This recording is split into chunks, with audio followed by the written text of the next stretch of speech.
Hello everyone, welcome back to Assetto Corsa Competizione. Today we're going to be racing around Spa in the Ferrari, not the new one from the DLC. We're going to have some of that coming later. This green Porsche is going to spin out on turn 1. Race hasn't even started yet.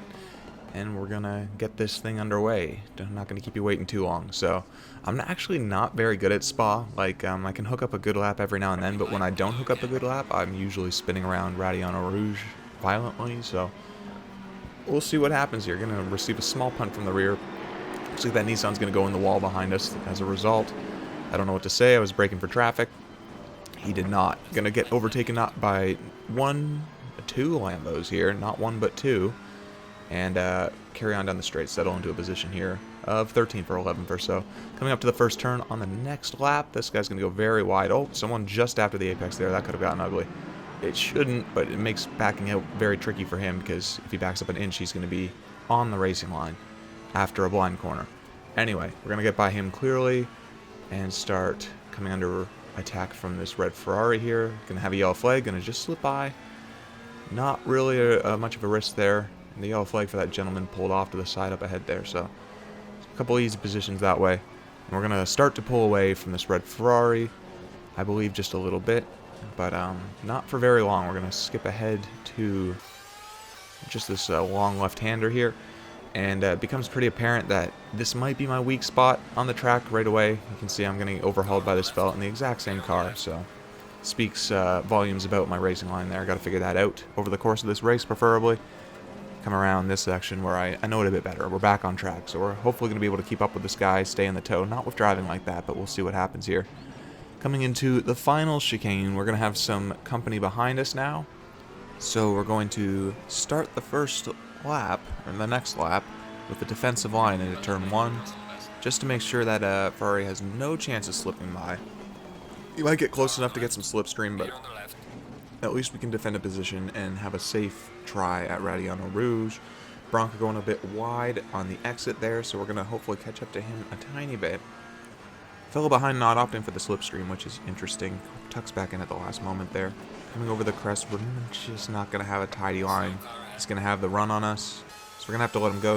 Get the slipstream, hopefully. Let's see if we can't catch up into the braking zone here. Doesn't look like it.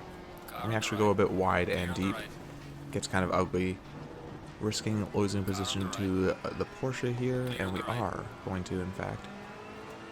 Now coming under attack from a green Porsche behind, so we're going to lose the group ahead a tiny bit and start to come under attack from this green Porsche here. So he goes for a move around the outside there. Defended it nicely. Stayed to the inside line, no problem. Coming up into here, is he going to file in behind? Yes, he is, no problem. So we're going to work together for now. The next best place to go for a move is the final chicane just around this left-hand kink here. So I'm going to take a defensive line into here. Let's see what happens. Going to maintain a good distance under the braking. We actually pull on him a little bit. He does have a better line though, so he catches up mid-chicane, but we're going to pull on the exit too. So not a bad defense there. Going to tackle Radiano Rouge again, see if we can't keep it together this time. Yeah, that was a little bit better. If you can come out doing like 230, that's pretty good. I think you can do 240 tops if you nail it. Anyway, attacking this Lambo here, kind of forcing him wide. Understeered in a little bit, and I think he was reacting and driving wide so contact wouldn't happen. So that was kind of my bad. Coming under attack from the green Porsche, and that gap I made is now closing up, so unfortunate timing, but that's racing, so we're going to see if we can't maybe get by this Lambo.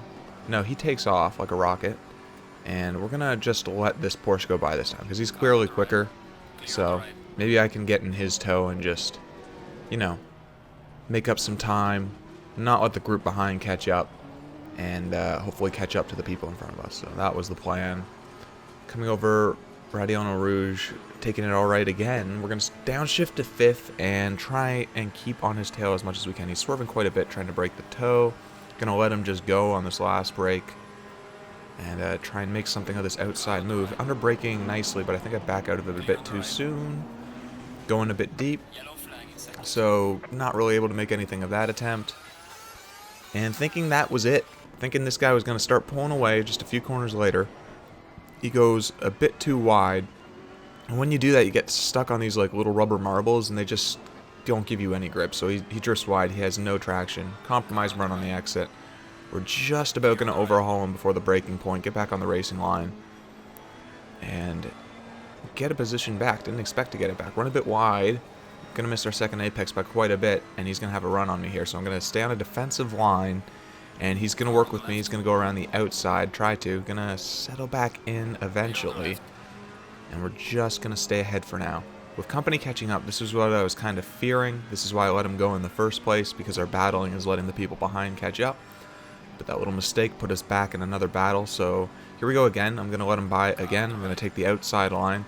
But I want to get away from the people behind, so I'm pretty late on the brakes, and it looks like we're going to go wheel to wheel through here. Didn't intend for that to happen, but it is. And then now we're battling even more, and we've got a drag race down the main straight. This is not good. This is the opposite of what I wanted. I did not want us to be bickering. That's why I let him by in the first place. So we're going to hit our braking point nicely, but the AMG behind is just going to follow him through beautifully. I just see him there. There's no contact. Really nice slick move from, what's his name? Prejo? Definitely. Anyway, slick move from that fella. We're just going to tuck back in. There's no sense fighting him into this section. It would be certain death. And we're going to have a nice, decent line over here. Decent enough to keep the slipstream, I think.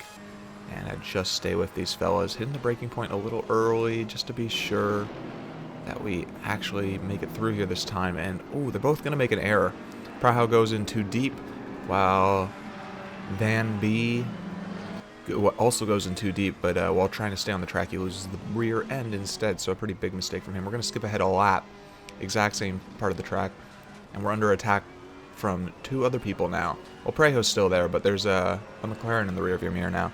So here's a little incident between he and I. You really have to, like, kill some speed there. I think I was on my braking point perfectly, and I just get a nice little punt to the rear end. Prejo's going to make the most of it and take off. Unfortunately, we're going to lose it out on one position there. Could have been worse, though. Damage is not even noticeable. Warranted a bra from me, though, so it is what it is. Coming into the final turn here. Looks like Van B has come back with vengeance. He's going to overtake the McLaren and be the one chasing me down in my rearview mirror now. So we're going to jump ahead to the final lap here. He's very close, so we're going to have to, you know, play a little differently than we were before. We're going to be fully defensive, not really give him any opportunity to squeeze by, and as long as it's within our power. And see how things go. Try and defend this 11th place here and see what happens. So coming into what we've just already determined is my weakest section. We're going to have a compromise line coming around the corner here. He's clearly got a run on me, so I'm going to just extend out to the outside. He, too, is going to the outside, and he's going to commit to off the track. I commit to the right side, and there's going to be a lot of bumping, a lot of slipping on the grass, a bit of a spin. Very petty punt to the rear, let's call it. It's a pretty petty punt, indeed. Anyway, this Bentley's going to start to squeeze by the outside, and he's going to manage it onto the back straight, and he's going to have such a good run here that I'm going to lose slipstream to him, I'm pretty sure, eventually. Not going to really be able to keep it. We're going to come under attack from the McLaren behind as a result, and he's close, but he's not too close. We're going to have to monitor that into the final chicane here. One of the best passing opportunities on the track, maybe second best. Where are we at? 0.3 second gap. I'm going to go for the racing line. He's going to go for a mad lunge, and he's going to get a nose in front for a moment, but we're going to show each other respect in the middle of the chicane and hold on to the position, 10th place, whatever it is. People are quitting as we're finishing up the race here, so don't really know where I finished, but we beat the McLaren at the end, and that was a really good race. We're going to have words with Van really quickly, try and figure out who was at fault there. Clearly, by putting frick in front of his name, I think he's at fault, and he has a good laugh at that. Wait for it, there it is. And, well, yeah, it was really a curious event, and we really couldn't come to a conclusion. He thinks I pushed him off the track, and that I'm a sore loser, so we had a long discussion, and at the end, you know, I said no hard feelings, and I sensed a bit of sarcasm in his thank you, so I said I'll post it. Here we are posting it. Let me know what you think, who was at fault, who did what. I'll try and give you all the angles, but, yeah, I don't know. I felt like I was entitled to the defensive line and that he should have either lifted or gone to the left, and he chose to send it. I don't know. It's the end of the lap. We were racing. Anyway, we were both pretty civil about it. Be kind to the guy. Have a great day. Like, subscribe. Bye-bye.